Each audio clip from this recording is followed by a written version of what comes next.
Detective Marcus Webb drove through the empty streets with heavy eyes and an exhausted mind. The clock on his dashboard showed 2:47 in the morning, and he had been working for 16 hours straight without a real break.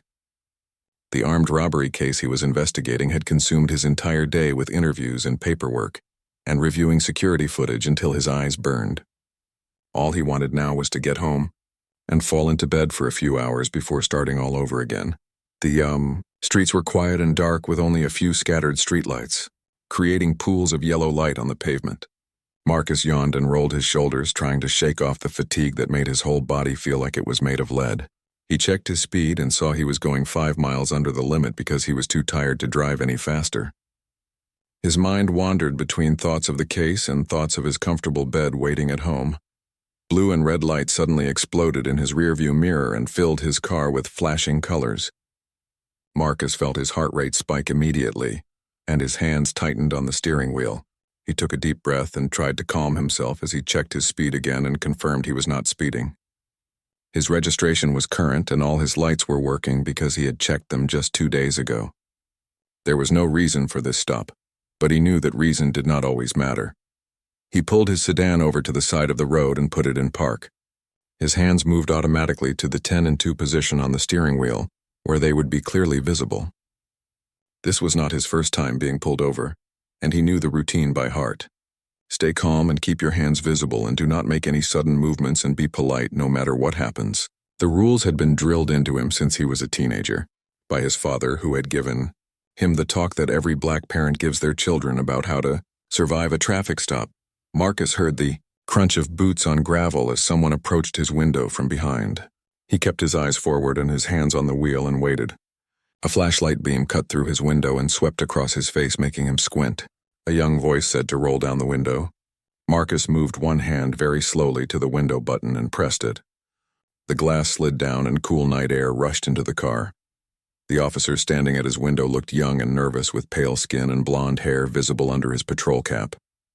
His nameplate read Palmer and his hand rested on his belt close to his service weapon. The flashlight beam stayed pointed at Marcus's face, making it hard to see anything else. Officer Palmer said to provide license and registration. Then he asked if Marcus knew why he had been pulled over. Marcus kept his voice calm and respectful as he said no. He explained that he had been driving under the speed limit, and his vehicle registration was current and all his lights were functioning properly. He asked what the reason for the stop was.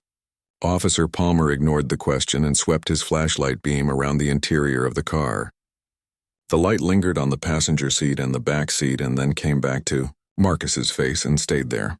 Palmer said there had been reports of a vehicle matching this description involved in suspicious activity in the area. He ordered Marcus to step out of the vehicle. Marcus felt the familiar tightness in his chest and the spike of fear that came with these situations. He had been a police detective for 15 years, but none of that mattered right now. Right now, he was just a black man in a car being ordered out by a nervous young officer with a gun. Marcus spoke carefully and said he was a detective with the Metro Police Department. He explained that his badge was in his jacket pocket along with his service weapon. He asked permission to reach for his badge. The words felt bitter in his mouth because he should not have to ask permission to identify himself as a fellow officer, but he knew what could happen if he moved too quickly or without warning. The flashlight beam held steady on his face and Marcus saw Palmer's hand move closer to his weapon. The young officer's voice was tight as he ordered Marcus to keep his hands visible and not reach for anything. Marcus kept his hands on the wheel and felt frustration mixing with his fear. This was wrong and he knew it was wrong, but there was nothing he could do except follow orders and hope the situation did not escalate. Another patrol car pulled up behind Palmer's vehicle and Marcus saw a second officer get out in his side mirror. This one was a woman who moved with the confidence of someone who had been doing the job for a long time. She approached Palmer's position and asked if everything was okay. Palmer said the subject claimed to be a detective and that his badge was in his jacket. He added that the vehicle matched the description from a bolo. Marcus recognized the female officer as Linda Hayes from department briefings. She had 15 years on the job and a reputation for being fair and professional. He felt a small amount of relief seeing her because maybe she would bring some common sense to this situation. Officer Hayes positioned herself at an angle that gave her a clear view of both Marcus and Palmer. She asked Palmer what the bolo description was. Palmer said it was a dark sedan with an African-American male driver involved in suspicious activity. Hayes asked what else the bolo specified. Marcus could hear the skepticism in her voice and felt another wave of relief. At least someone was questioning this stop. Palmer fumbled with his radio and said the bolo mentioned a possible convenience store incident at 5th and Madison. Marcus spoke up and said that location was 12 miles from where they were now. He explained he had been working downtown all day and was driving straight home. His route did not go anywhere near 5th and Madison. He could see Hayes processing this information, and something shifted in her expression. She told Palmer to cover her and then turned to Marcus. She instructed him to very slowly use 2 fingers to retrieve his badge and to announce each movement before making it. Marcus said he was moving his right hand to his jacket. He said he was opening his jacket with 2 fingers. He said he was reaching into his inside left pocket. He said he was pulling out his badge holder. Each word came out clear and calm, even though his heart was pounding. The leather wallet emerged into the flashlight beam, and the gold shield caught the light. Hayes took it and examined it closely. She checked the photo identification against Marcus's face. Her shoulders relaxed. Officer Hayes held the badge under her flashlight and studied it for what felt like an eternity to Marcus. She compared the photo to his face multiple times and checked the badge number and the department seal. Finally, she looked up at Palmer and said the badge was legitimate. Marcus was Detective Marcus Webb from the Robbery Division. Palmer's face went pale in the flashing lights from the patrol cars, and he took a step back from the window. Hayes handed the badge back to Marcus through the window, and her expression was apologetic. She said she was sorry for the inconvenience and asked Marcus to describe the vehicle mentioned in the bolo. Marcus took his badge and put it back in his jacket pocket. He kept his movements slow and deliberate, even though the immediate danger seemed to have passed.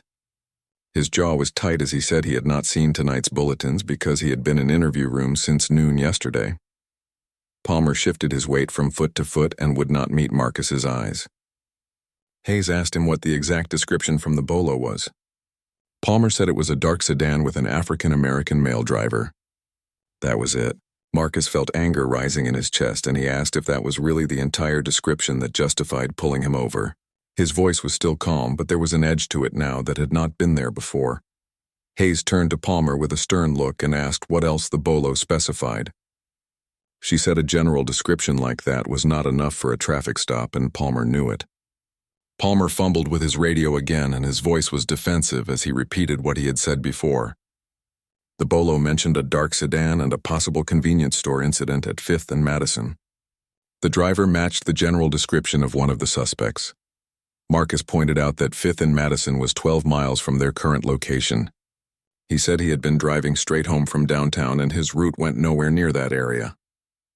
He could provide his work schedule and his case files and security footage from the station that would prove he had been working all day. Hayes pulled Palmer aside and spoke to him in low tones, but Marcus caught parts of what she was saying. The words insufficient probable cause and going to get us sued drifted through the night air. Another set of headlights approached and a third vehicle pulled up behind the 2 patrol cars. This one was an unmarked SUV that Marcus recognized as a supervisor's vehicle. A stocky man in his 40s climbed out with gray threading through his dark hair and the bars of a sergeant on his collar. He looked at the scene and immediately walked over to Hayes. Marcus could not hear what they said, but he saw the sergeant's expression darken as Hayes explained the situation. The sergeant walked to Marcus's window and introduced himself as Sergeant Kyle Bennett. He said he apologized for the stop and that Marcus was free to go.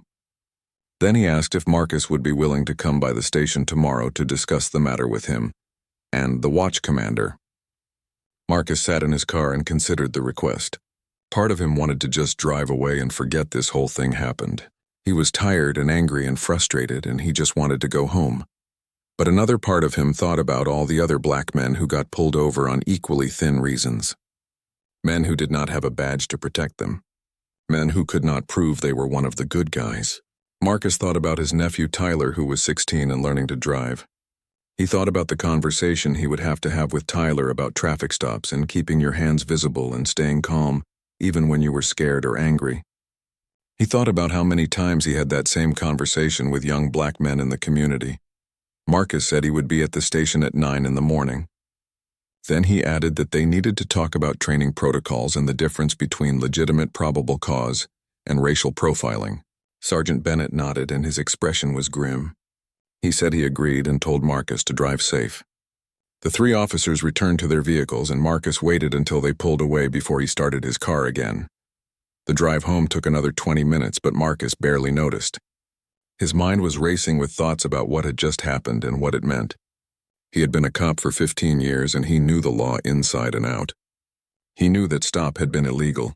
A vague description of a dark sedan and a black driver was not probable cause. It was racial profiling dressed up with official language.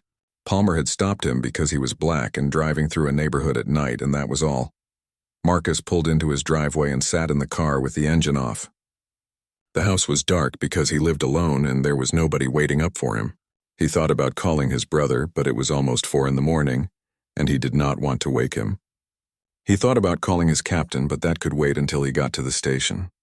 Instead, he sat in the silence and let himself feel all the emotions he had been holding back during the stop. Fear had been first when the lights appeared in his mirror. That immediate spike of adrenaline that came from knowing how badly these situations could go wrong. He had seen the news reports and read the case files and investigated officer-involved shootings. He knew that being a cop himself did not make him immune to the dangers that came with being a black man in America. Then had come frustration when Palmer ordered him out of the car. The bitter knowledge that his badge and his years of service meant nothing in that moment. Now sitting in his driveway, Marcus felt sadness. Sadness that this was still happening in 2025. Sadness that he would have to have another difficult conversation with his nephew about staying safe during traffic stops. Sadness that some of his fellow officers still saw skin color before they saw anything else. But underneath the sadness was determination. He was not going to let this go. He was going to push for changes in training and policies and procedures. He was going to make sure Palmer faced consequences. He was going to try to make the department better. Marcus finally got out of his car and walked to his front door. His body felt even more exhausted than it had before the stop. He unlocked the door and went inside and did not bother turning on any lights. He walked straight to his bedroom and sat on the edge of the bed. His service weapon went in the lockbox on his nightstand. His badge went next to it. He looked at the gold shield in the dim light from the street and wondered how much it was really worth. Sleep came slowly, and when it finally did, Marcus dreamed of flashing lights and flashlight beams and young officers with nervous hands on their weapons. He woke up 3 hours later feeling like he had not slept at all. The sun was just starting to come up, and he knew he needed to get ready for the meeting at the station. He showered and dressed in a suit and tie because he wanted to look professional and official. He was not going to this meeting as just another cop. He was going as Detective Marcus Webb, who had been wronged and who was going to demand accountability. Marcus arrived at the police station at exactly 9 a.m, carrying a folder full of documentation. He had spent the few hours after waking up pulling together everything he might need. His case files from yesterday proving where he had been. His route information showing his drive home went nowhere near 5th and Madison. A detailed written account of the traffic stop with times and exact quotes as best as he could remember them. He was a detective and he knew how to build a case. The morning shift was in full swing when he walked through the door. Officers were coming and going with coffee cups and paperwork. Several people greeted him as he passed and he nodded back but did not stop to chat. He was here for business, not socializing. Marcus took the stairs to the 2nd floor where the administrative offices were located. His captain's door was open and he could see people already waiting inside. Captain Vincent Cole sat behind his desk looking tired. He was a tall man with silver hair and the kind of presence that commanded respect, without him having to say a word. Marcus had worked under him for 5 years and respected him as a fair leader who genuinely cared about his officers and the community. Sitting across from Cole was Lieutenant Claire Morrison from Internal Affairs. She was in her 40s with sharp eyes that missed nothing. Sergeant Bennett sat in a chair by the wall looking uncomfortable. Cole looked up and gestured for Marcus to come in. He said good morning and asked Marcus to have a seat. Marcus sat down and placed his folder on his lap. Cole said he had heard about what happened last night and wanted to hear everything from Marcus's perspective. No interruptions and no questions until Marcus was finished. Just tell the story from beginning to end. Marcus took a deep breath and started talking. He laid out the events in chronological order, the way he would present evidence in court. He described driving home exhausted after a 16-hour shift. He described seeing the lights and pulling over. He described keeping his hands visible and following the rules he had been taught since he was a teenager. He described Palmer's nervous demeanor and the inadequate bolo description. He described the moment when Palmer's hand moved toward his weapon and the fear that spiked through him. He did not leave anything out, including his emotional reactions. He talked about the frustration of having to ask permission to reach for his own badge. He talked about the anger of being profiled by one of his own department's officers. He talked about the sadness of knowing this happened to countless other black men every day who did not have a badge to protect them. His voice stayed calm and professional throughout, but there was an undercurrent of controlled anger that everyone in the room could feel. Lieutenant Morrison took notes as Marcus spoke. She asked occasional clarifying questions about times and exact wording. She asked him to describe Palmer's body language and tone of voice. She asked about Hayes's response and Bennett's intervention. Marcus answered everything precisely because precision mattered in situations like this. When he finished talking, the room was silent for a moment. Morrison looked at her notes and said the bolo description was clearly inadequate. She said a dark sedan and a black male driver could describe thousands of vehicles in the city on any given night. That was not probable cause for a traffic stop. She said Officer Palmer was being placed on administrative duty pending additional training. Marcus felt a flash of satisfaction, but it was not enough. He said placing Palmer on administrative duty was not enough. He said this was not about one officer making one mistake. This was about systemic problems in how officers were trained and how they made decisions about who to stop and who to let pass. He said it was about unconscious bias that made a black man in a sedan automatically suspicious in certain neighborhoods at certain times. He said it was about a culture that had not done enough to address racial profiling. Captain Cole leaned forward with his hands folded on his desk. He asked Marcus what he wanted to see happen. Marcus opened his folder and pulled out a document he had typed up that morning. He said he wanted mandatory bias training for every officer in the department. Not just a one-time thing, but ongoing training that was taken seriously. He wanted ride-alongs where experienced officers could mentor rookies in real-time decision-making. He wanted the BOLO system, reformed so that descriptions were actually useful and specific instead of vague racial profiles.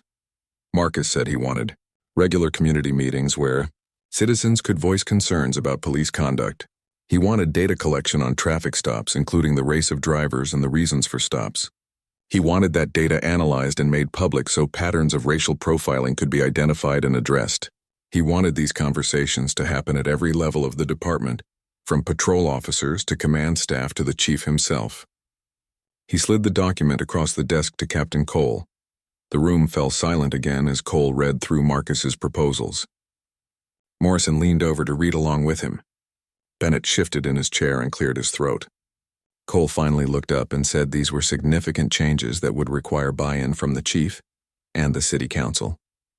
They would require budget allocations and time to implement properly. They would require convincing a lot of people that change was necessary. Marcus said he understood all of that, but the hardest part would be admitting there was a problem in the first place. He said too many people wanted to believe that racism was something that happened in the past or in other cities, but not here, and not now. He said his traffic stop last night proved that was not true. He said every officer who stayed silent when they saw questionable stops was part of the problem. He said every supervisor who did not question their officers' decisions was part of the problem. Morrison said she would open a formal investigation into the traffic stop and into Palmer's conduct. She said she would also review other stops Palmer had made to see if there was a pattern. She said Marcus's proposals would be forwarded to the chief with her recommendation that they be seriously considered. She said the department needed to do better, and this was an opportunity to make meaningful changes. Bennett nodded in agreement and said he would support the reforms. Captain Cole closed the folder and looked at Marcus. He said Marcus had his full support, and he would personally bring these proposals to the chief.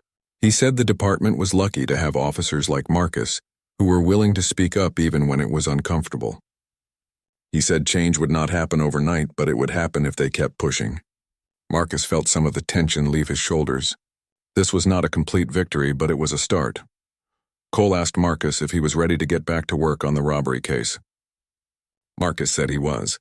He had taken the morning for this meeting, but he had a job to do, and victims who deserved justice. Cole said Marcus's partner, Detective Lisa Brennan, was waiting for him downstairs. They had caught a new lead on the robbery case overnight and needed to follow up on it. Marcus stood and shook hands with everyone in the room. He picked up his folder and headed for the door. As he walked down the stairs, Marcus felt a strange mix of emotions. Relief that the meeting had gone well and that his proposals were being taken seriously.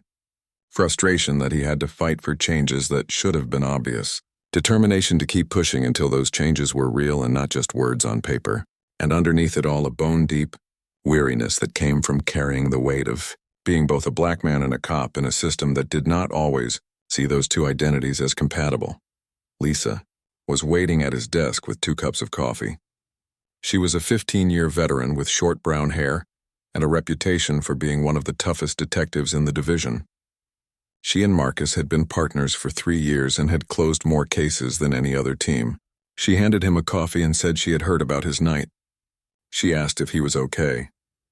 Marcus took the coffee from Lisa and sat down at his desk. He said he had been better, but he had also been worse. It was not the first time he had been pulled over for no good reason, and it probably would not be the last. Lisa sat in her chair across from him and her expression was serious.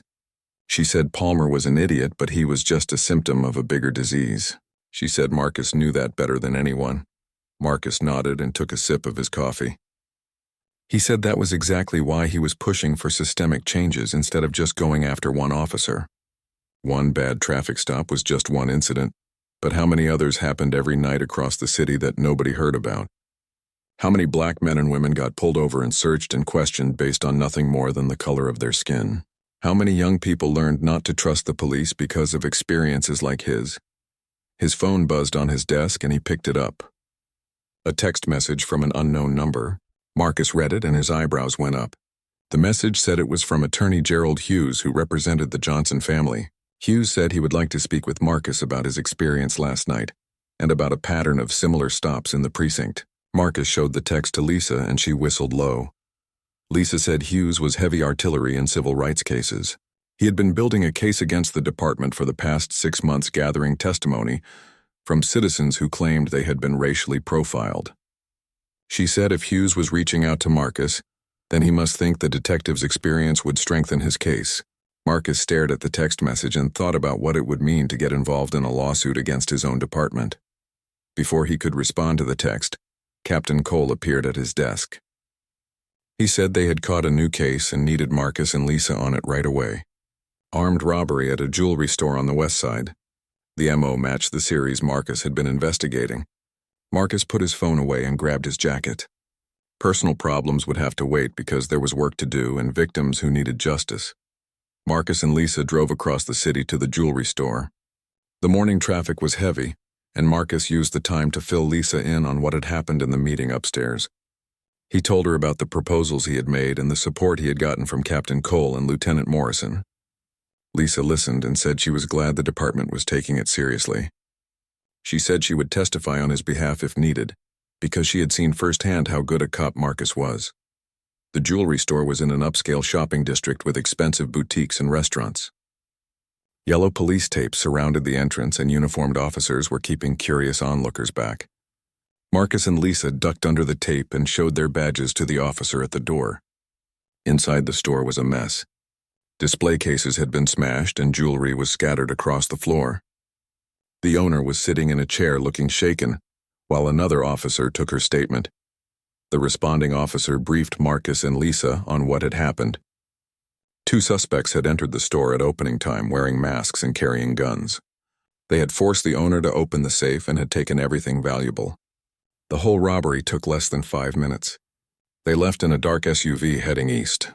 Security cameras had caught everything on video. Marcus asked to see the footage and the owner led them to a back office. She pulled up the video on her computer, and Marcus and Lisa watched carefully. 2 figures entered the store moving with purpose. Both wore black clothing and ski masks. Both carried handguns. One went straight to the owner and forced her toward the safe. The other stood by the door watching for threats. Their movements were coordinated and professional. Lisa pointed at the screen and said they were escalating. The first robbery in the series had been a convenience store where they took maybe $500. Then a gas station for about the same. Now a jewelry store where they probably got 50,000 or more in merchandise. The suspects were getting bolder and more confident with each hit. Marcus nodded and studied the body language of the two robbers. He pointed at the one by the door and said that suspect was nervous. The person kept checking the door and shifting weight from foot to foot. But the one at the safe was calm and methodical. Every movement was efficient and purposeful. Marcus said he would bet money that the calm one had some kind of training, maybe military or law enforcement. The nervous one was probably along for the ride or the muscle. They asked the owner for copies of the security footage and she burned it onto a disc for them. Marcus asked if she remembered anything about the suspects' voices or mannerisms. She said they barely spoke except to give orders. The calm one had a deep voice and spoke with authority. The nervous one had a higher voice and kept saying they needed to hurry. Neither had any obvious accent. Marcus and Lisa returned to the station with the evidence. Marcus uploaded the security footage to his computer and ran it through facial recognition software. Even with masks covering most of their faces, the software might be able to pick up enough features to get a match. While the computer worked, Lisa coordinated with patrol units to increase surveillance in the target areas. If the pattern held, the suspects would hit again within a week. Hours passed as Marcus reviewed the footage frame by frame, looking for any detail that might help identify the suspects. He noticed the calm robber wore a specific style of tactical boots that were popular with military personnel. The nervous robber had a tattoo visible on the wrist between glove and sleeve. It looked like numbers, but the image was too blurry to read clearly. Marcus made notes of everything he observed. The facial recognition software finally pinged with a possible match on the calm suspect. Marcus pulled up the file and felt a surge of excitement. The name was Danny Porter and he was 32 years old, former military police officer, who had been dishonorably discharged 3 years ago for theft of government property. His current address was listed in the Riverside district. Marcus called Lisa over to look at the file. Lisa read through the information and said they had their man. The military background explained the tactical movements and the calm demeanor. She asked about known associates and Marcus scrolled through the file. Danny Porter had a brother named Chris Porter, who was 30 years old with multiple arrests for drug possession and assault. No military background but plenty of street experience. That could be their nervous suspect. Marcus pulled up Chris Porter's booking photo and compared it to the nervous robber in the video. The build was similar and the height looked right. He could not be certain from the masked figure, but it was a strong possibility. Marcus briefed Captain Cole on what they had found and requested authorization for surveillance on Danny Porter's last known address. Cole approved it immediately and told them to take whatever resources they needed. Marcus and Lisa set up in an unmarked car half a block from the address. It was a rundown apartment building in a neighborhood that had seen better days. They had coffee and snacks and cameras with telephoto lenses. Stakeout work was boring, but it was a necessary part of police work. Sometimes the best way to catch criminals was to simply wait and watch. Hours passed with no activity. Marcus and Lisa talked about the case and about life in general. Lisa asked Marcus about the text from Attorney Hughes.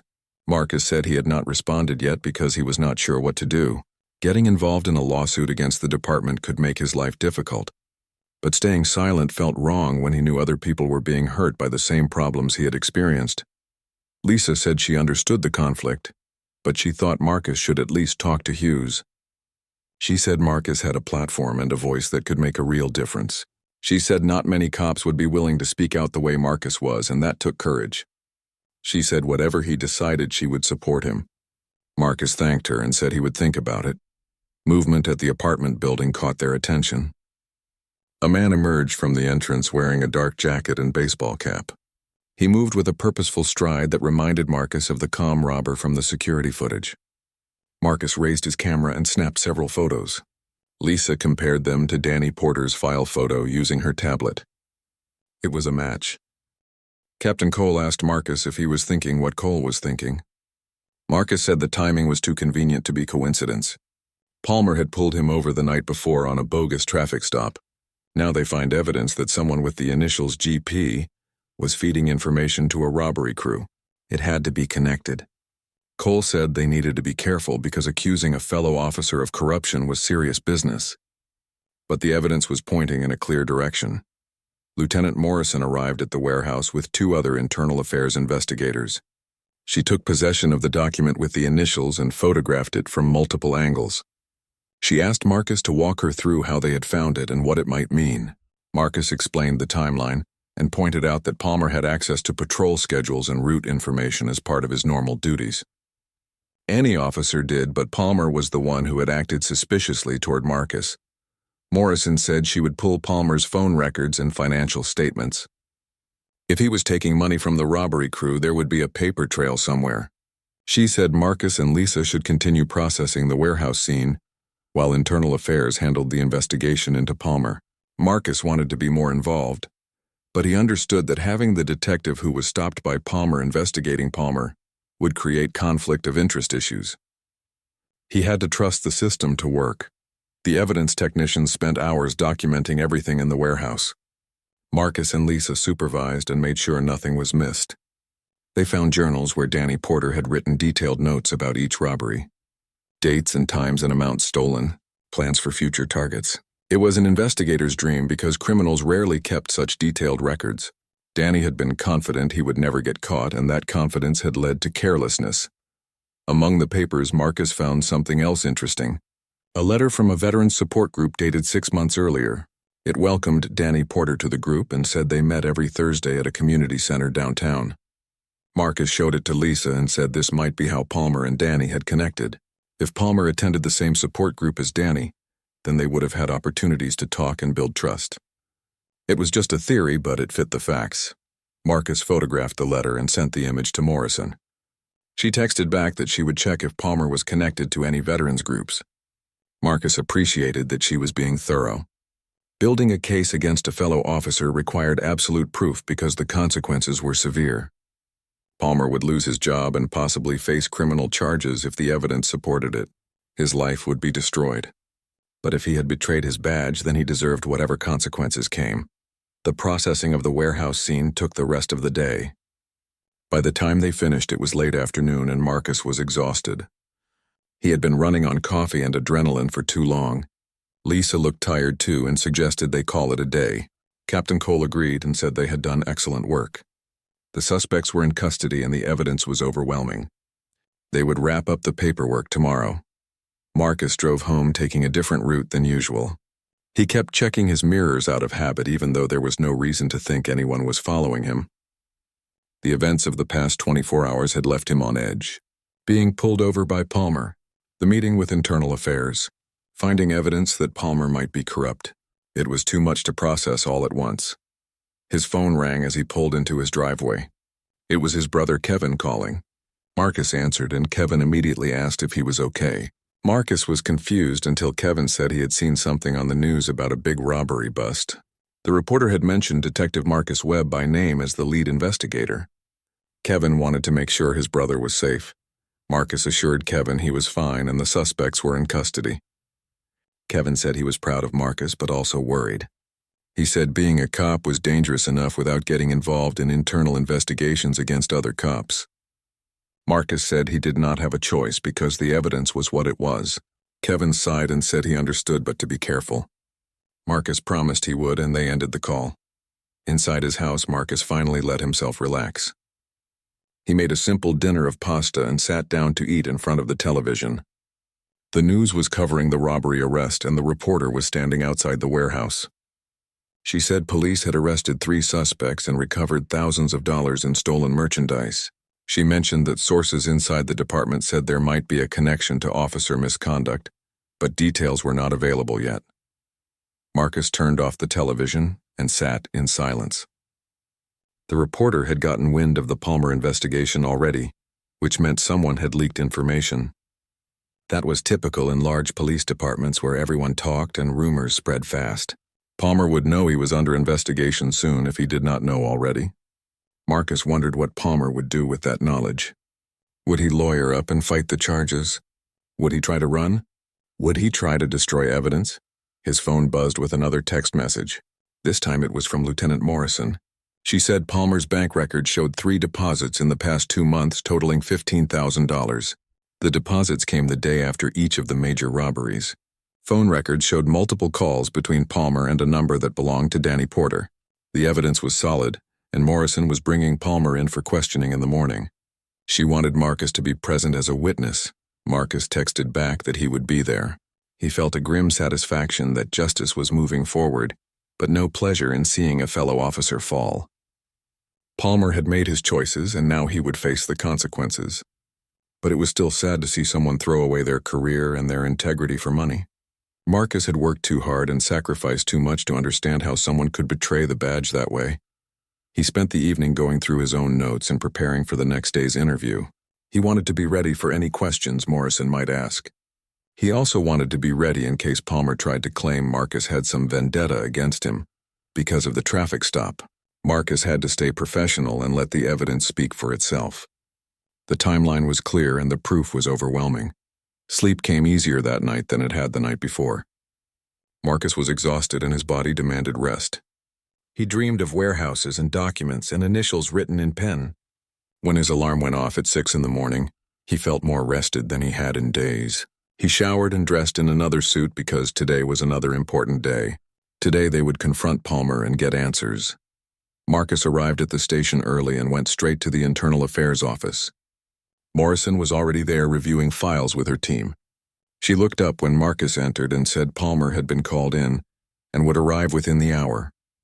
She said they would interview him in the secure room where everything would be recorded. Marcus could observe through the one-way mirror. Morrison wanted him there in case Palmer said anything about the traffic stop that needed to be addressed. Officer Linda Hayes arrived shortly after Marcus. She had been called in as a witness because she had been present during the traffic stop. Hayes looked uncomfortable and said she had not slept well, knowing one of her fellow officers might be corrupt. Marcus told her he understood how she felt. Hayes said she had been thinking about all the stops she had witnessed over the years and wondering how many had been wrong. She said Marcus had opened her eyes to problems she should have seen before. Palmer arrived at 8 in the morning escorted by Sergeant Bennett. Palmer looked nervous and kept asking what this was about. Bennett did not answer and just directed Palmer to the interview room. Morrison and another Internal Affairs investigator entered the room while Marcus and Hayes watched from behind the mirror. Morrison started the recording and read Palmer his rights. Palmer said he understood and asked again why he was there. Lieutenant Morrison opened a folder and pulled out the document they had found in the warehouse. She slid it across the table to Palmer and asked if he recognized it. Palmer looked at the document and his face went pale. He said he did not know what it was. Morrison said it was a printout of patrol schedules from the police database, with the initials GP written at the bottom. She asked Palmer to explain how that document ended up in a warehouse being used by robbery suspects. Palmer stared at the document and did not answer. Morrison pulled out another paper, which was a bank statement showing the deposits. She asked Palmer to explain where $15,000 had come from in the past 2 months. Palmer said he had been doing some side work.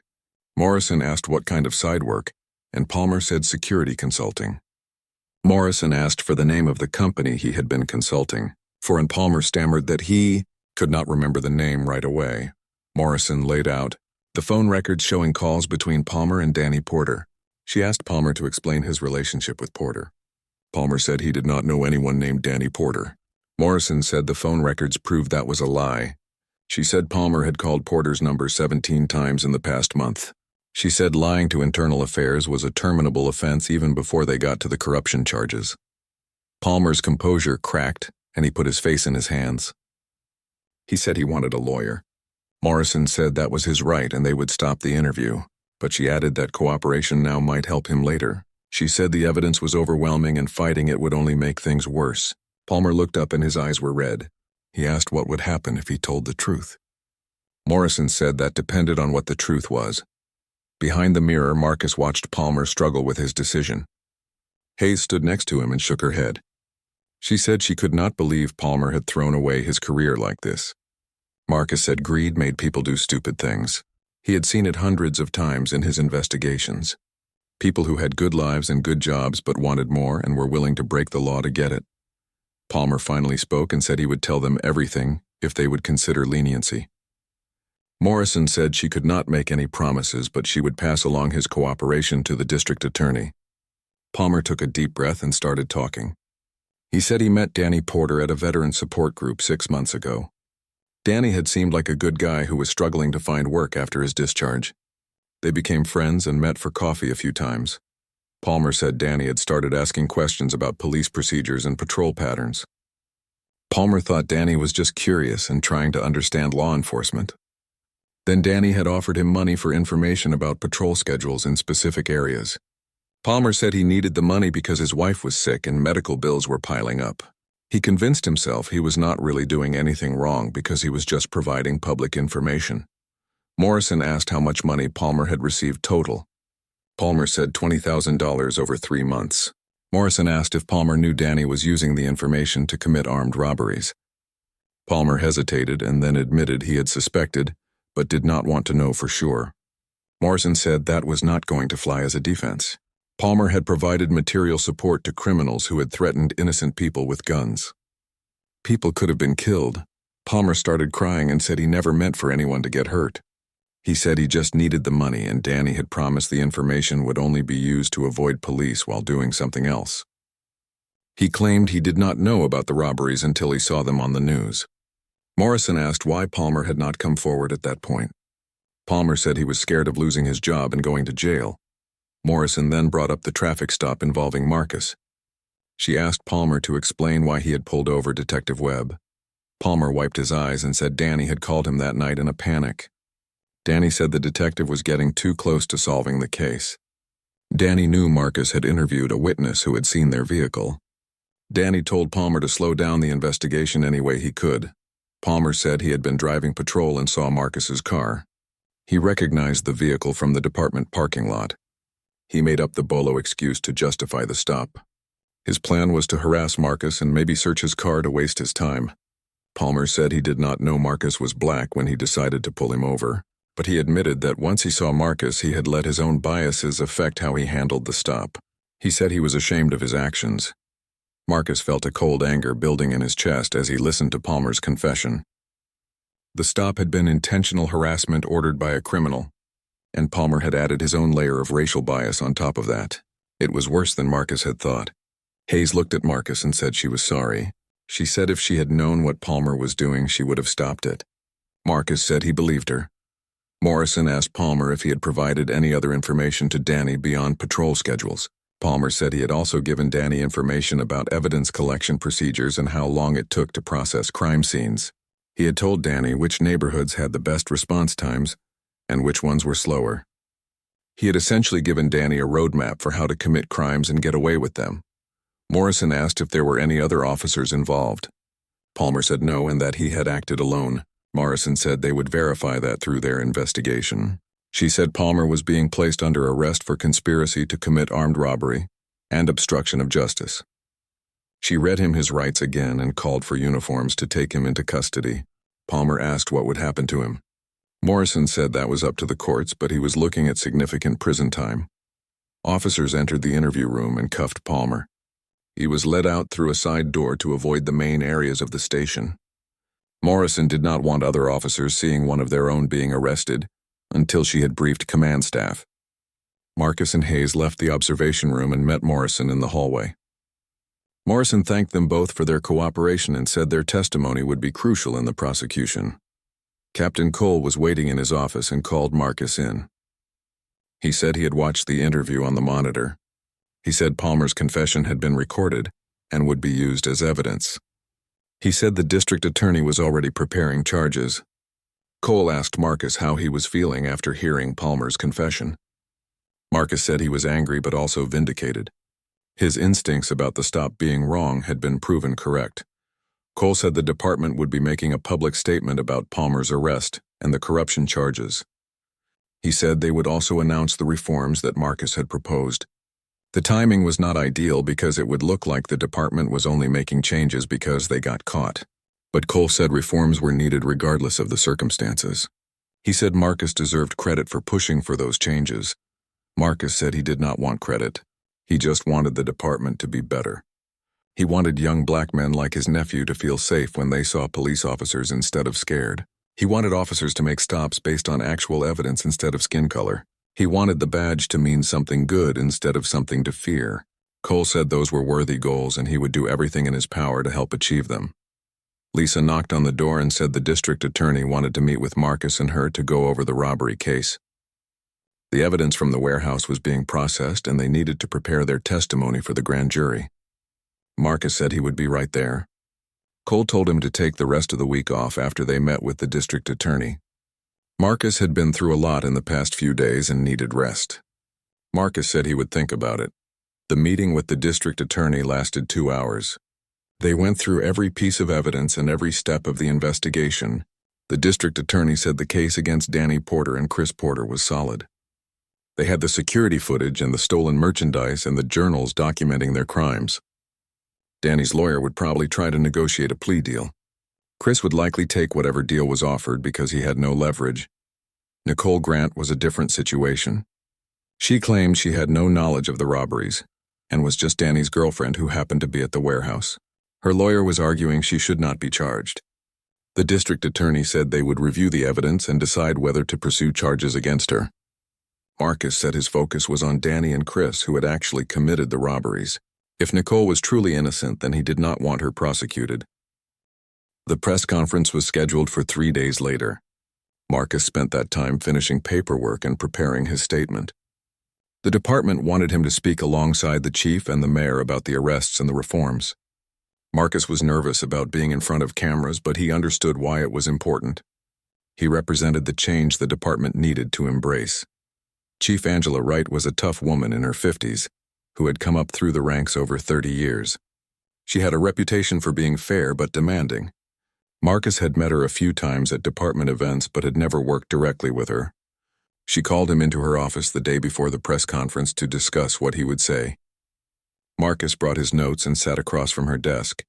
Chief Wright said she had read Marcus's proposals for reform and was impressed by their thoroughness. She said the department would implement all of them starting immediately. Mandatory bias training for every officer, enhanced BOLO protocols that required specific descriptions beyond race, community oversight panels, regular data collection on traffic stops with public reporting. She said Marcus had identified real problems and provided real solutions. Marcus thanked her, but said he wished it had not taken his traffic stop and Palmer's corruption to make these changes happen. Chief Wright nodded and said she understood his frustration. She said the department had failed in many ways over the years. She said changing a large organization was like turning a ship. It took time and effort and constant pressure, but she promised the changes would be real and lasting. The press conference was held in the main briefing room, which was packed with reporters and cameras. Marcus stood on the platform between Chief Wright and Mayor Patricia Coleman. Lisa and Captain Cole stood off to the side. Lieutenant Morrison was there representing internal affairs. The room buzzed with conversation until Chief Wright stepped to the microphone and everyone went quiet. Chief Wright detailed the arrests of Danny Porter and Chris Porter for the series of armed robberies. She explained how Detective Webb and Detective Brennan had led the investigation that resulted in the suspects being caught and the stolen property being recovered. She praised their professionalism and dedication. Then she moved to the more difficult part of the announcement. Chief Wright said the investigation had uncovered corruption within the department. She said Officer Greg Palmer had been arrested for providing information to the robbery suspects and obstructing justice. She said Palmer had betrayed his oath and would face the full consequences of his actions.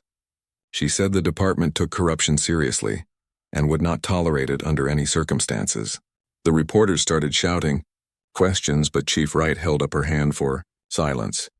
She said the corruption case had also revealed deeper issues within the department regarding racial profiling and traffic stops. She said Detective Webb had been subjected to an unjustified stop that violated department policy. She said this incident had prompted a comprehensive review of training and procedures. She then announced the reforms that would be implemented, including mandatory bias training and enhanced oversight. Mayor Coleman spoke next and emphasized the city's commitment to fair and equal policing. She said the community deserved officers who treated everyone with respect regardless of race. She said these reforms were a step in the right direction, but more work remained to be done. She praised Marcus for having the courage to speak up about his experience and push for change. Then it was Marcus's turn to speak. He stepped to the microphone and looked out at the sea of faces and cameras. He had written a speech but decided to speak from the heart instead. He said being pulled over had been frightening and humiliating even though he was a police officer himself. He said he could only imagine how much worse it was for citizens who did not have a badge to protect them. Marcus said he had dedicated 15 years to serving and protecting his community. He said he believed in the mission of law enforcement, but he also believed the system had to change to treat everyone fairly. He said the reforms being announced were important, but they were just the beginning. He said real change would require every officer to examine their own biases and commit to doing better. He said it would require the community to hold the department accountable. The reporters asked questions for another 30 minutes. They asked about Palmer's confession and the evidence against him. They asked about the robbery investigation and how the suspects were caught. They asked Marcus how he felt about being profiled by one of his own department's officers. Marcus answered everything honestly and directly. He did not sugarcoat the problems or make excuses. He just told the truth. After the press conference, Marcus returned to his desk exhausted. His phone had been blowing up with messages from colleagues and friends and family. Everyone wanted to tell him they had seen him on television and were proud of him. Marcus appreciated the support, but he just wanted quiet. Lisa brought him coffee and told him he had done great. She said his words had been powerful and meaningful. Captain Cole stopped by and said Marcus should take the rest of the week off like he had suggested. Marcus said he would. He had vacation days saved up and could use the rest. He wanted to spend time with his family and decompress from everything that had happened. Cole said that was a good plan and told Marcus he was proud of him. Marcus thanked him and started shutting down his computer. His phone rang as he was packing up his desk. It was Attorney Gerald Hughes. Marcus answered, and Hughes said he had watched the press conference. He said Marcus's testimony would be valuable to the civil rights case he was building. He asked if Marcus would be willing to meet and discuss his experience in more detail. Marcus said he would consider it and they could talk after he returned from his time off. Hughes said that would be fine and thanked him for taking his call. Marcus drove home feeling lighter than he had in days. The case was solved and the reforms were announced and Palmer was in custody. Justice had been served in multiple ways. There was still work to be done, but progress had been made. Marcus felt like he had made a difference not just by catching criminals but by making the department better. At home, Marcus called his brother Kevin and talked for an hour. Kevin said their whole family had watched the press conference. Their mother had cried seeing Marcus speak about justice and fairness. Their nephew Tyler had told Kevin he wanted to be a detective like Uncle Marcus when he grew up. Marcus felt emotional hearing that, and told Kevin to tell Tyler he was proud of him. That evening, Marcus sat on his couch and thought about the journey of the past week. One traffic stop had led to exposing corruption and reforming policies and changing how the department operated. It had been exhausting and stressful, but ultimately worthwhile. Marcus thought about all the traffic stops that would not happen now because of the new BOLO protocols. He thought about all the officers who would learn to check their biases through training. He thought about the community oversight that would hold the department accountable. His phone buzzed with a text from Officer Hayes. She said she wanted to apologize again for not intervening sooner during his traffic stop. She said she had been thinking about her own actions over the years and all the times she stayed silent when she should have spoken up. She said she was going to do better going forward. Marcus texted back that her support during the investigation had meant a lot. He said they were all learning and growing together. Marcus received another text from Tyler. His nephew said he had watched Uncle Marcus on television and thought he was a hero. Tyler said some of his friends had been pulled over by police for no reason and it scared them. He said knowing Uncle Marcus was working to make things better made him feel hopeful. Marcus texted back that change took time, but it was possible if everyone kept pushing. He told Tyler to stay safe and work hard in school. The rest of the week passed quietly. Marcus slept late and read books and watched movies. He went to the gym and took long walks in his neighborhood. He visited his mother and had dinner with Kevin's family. He let himself relax and process everything that had happened. The nightmares about the traffic stop started to fade. The anger about Palmer's betrayal began to ease. Marcus felt himself healing. On his last day off, Marcus drove past the spot where Palmer had pulled him over. He stopped the car and sat there for a moment looking at the stretch of road. It looked different in daylight and without the flashing lights. It was just a normal street in a normal neighborhood, but it had been the site of something important. something that had changed Marcus's life and potentially changed the department. Marcus thought about what he would tell Tyler and other young black men about staying safe during traffic stops. He would still give them the same warnings his father had given him. Keep your hands visible, stay calm. Do not make sudden movements. Be polite even when you are angry. Those rules were still necessary because change took time. But now he could also tell them that people were working to make the system better. He could tell them that speaking up made a difference. He could tell them that justice was possible. When Marcus returned to work on Monday, the bullpen erupted in applause. His colleagues stood and clapped as he walked to his desk. Someone had put a banner up that said, "Welcome back." Danny Porter walked to a beat-up sedan parked on the street and climbed into the driver's seat. Marcus started their unmarked car but kept the lights off. Lisa radioed their position and said they were beginning mobile surveillance on their primary suspect. Danny pulled away from the curb and Marcus let two cars get between them before following. This was delicate work because Danny clearly had training and would know how to spot a tail. They followed Danny across the city, keeping their distance and using parallel streets when possible. Danny made several turns that seemed random, and Marcus realized he was checking to see if anyone was following him. This was counter-surveillance, and it confirmed that Danny knew what he was doing. Marcus stayed calm and adjusted his tactics. He let Danny get farther ahead and used other vehicles as cover.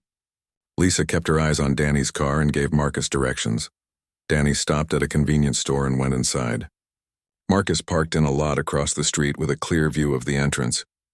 They watched Danny buy a coffee and a newspaper and then get back in his car. He sat there for 10 minutes reading the paper and drinking his coffee. Marcus knew Danny was taking his time and watching for any vehicles that might be surveillance.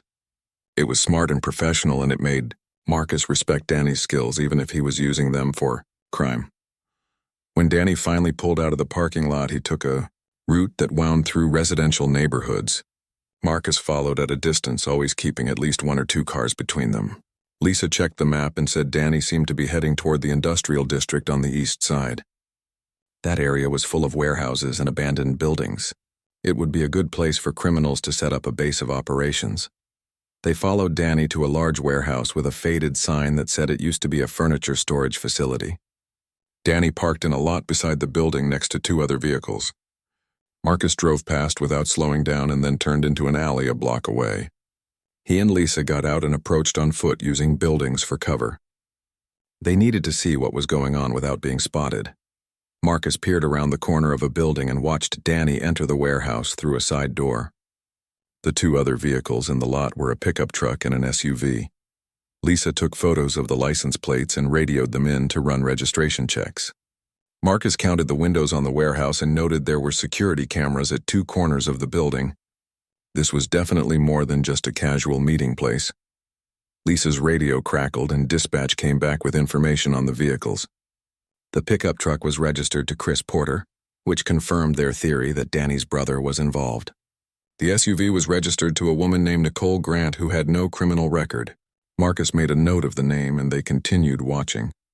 After 20 minutes, none of the suspects had come back out. Marcus said they needed to call this in and get a warrant. They had probable cause now with Danny Porter entering a warehouse along with his known associate brother. Lisa agreed and they returned to their car. Marcus called Captain Cole and briefed him on the situation. Cole said he would get a judge to sign a warrant and coordinate with the SWAT team. This was going to be a major operation and they needed to do it right. 2 hours later, they were back at the warehouse with a full tactical team. SWAT officers in body armor took positions around the building. Marcus and Lisa wore vests over their street clothes and carried their service weapons. The warrant had been signed and they were cleared to enter. The SWAT commander ran through the plan one more time. His team would breach the door and secure the interior. Marcus and Lisa would enter after the building was cleared to collect evidence and interview suspects. Captain Cole arrived on scene and pulled Marcus aside. He asked if Marcus was ready for this after the difficult night he had been through. Marcus said he was fine, and that catching these suspects was more important than his personal issues. Cole nodded but said if Marcus needed anything to let him know. Marcus appreciated the concern, but his focus was completely on the operation now. Everything else could wait. The SWAT commander gave the signal and his team moved into position. Marcus felt his heart rate increase as adrenaline flooded his system. This was the moment when months of investigation came down to a few critical minutes. The breaching team reached the side door and planted the charges. Everyone took cover behind vehicles and walls. The commander counted down over the radio. 3, 2, 1, breach. The explosion was loud and the door flew inward in a shower of splinters. SWAT officers poured through the opening shouting commands. Marcus heard the sounds of boots on concrete and more shouting. Flashbangs went off inside, creating disorienting noise and light. Lisa gripped her weapon and waited tensely beside Marcus. They would enter as soon as they got the all-clear signal. Minutes felt like hours as the SWAT team cleared the warehouse room by room. The radio chatter was constant, with officers calling out positions and status updates. Then finally the word they were waiting for. Building secure. 3 suspects in custody. No officer injuries. Marcus and Lisa moved forward with Captain Cole right behind them. They entered through the broken door into a large open space filled with tables and equipment. The warehouse had been set up as a complete operations center for the robbery crew. Tables held police scanners and street maps with target locations marked in red circles. Equipment bags contained masks and gloves and tools for breaking into safes. Marcus saw jewelry and cash stacked on another table, which was clearly the proceeds from previous robberies. This was better than he had hoped. They had caught the suspects and recovered evidence all in one location. 3 people sat on the floor in handcuffs guarded by SWAT officers. Marcus recognized Danny Porter from his file photo. The man was calm even in custody, with the same controlled demeanor he had shown in the security footage. Next to him was a younger man who looked similar enough to be his brother Chris. Chris was agitated and kept trying to talk, but the officers told him to be quiet. The third person was a woman in her 30s who must be Nicole Grant. Marcus approached Danny and identified himself as Detective Webb. He read Danny his rights from memory because he had done it hundreds of times. Danny listened without expression and said he wanted a lawyer. That was his right, and Marcus respected it. They would not be able to question him now, but the evidence in the warehouse would speak for itself. Marcus turned his attention to the tables and started photographing everything before the evidence technicians arrived. Lisa was going through papers on one of the tables, and she suddenly called Marcus over. She held up a document that made Marcus's blood run cold. It was a printout from the police department database showing patrol routes and shift schedules. The information was several days old, but it was detailed and accurate. At the bottom of the page was a handwritten note that said thanks with the initials. GP Marcus took the document and studied it carefully. Someone in the department had been feeding information to the robbery crew. That explained how they had been able to avoid patrols and hit targets at optimal times. The initials GP could mean anyone, but Marcus felt a sick feeling in his stomach. Greg Palmer, the officer who had pulled him over last night. It could not be a coincidence. Lisa saw the look on Marcus's face and asked what was wrong. Marcus showed her the document and pointed to the initials. He said Palmer had access to exactly this kind of information. Lisa's eyes went wide and she said they needed to tell Captain Cole immediately. Marcus agreed, and they walked over to where Cole was coordinating with the SWAT commander. Marcus handed him the document and explained what they had found. Cole's expression went from confusion to anger as he realized what he was looking at. He pulled out his phone and called Lieutenant Morrison from Internal Affairs. He said they had evidence of a possible leak in the department and needed an immediate investigation. He said the suspect was Officer Greg Palmer. Morrison said she would be there in 20 minutes and to secure all evidence. Cole ended the call and looked at Marcus with concern.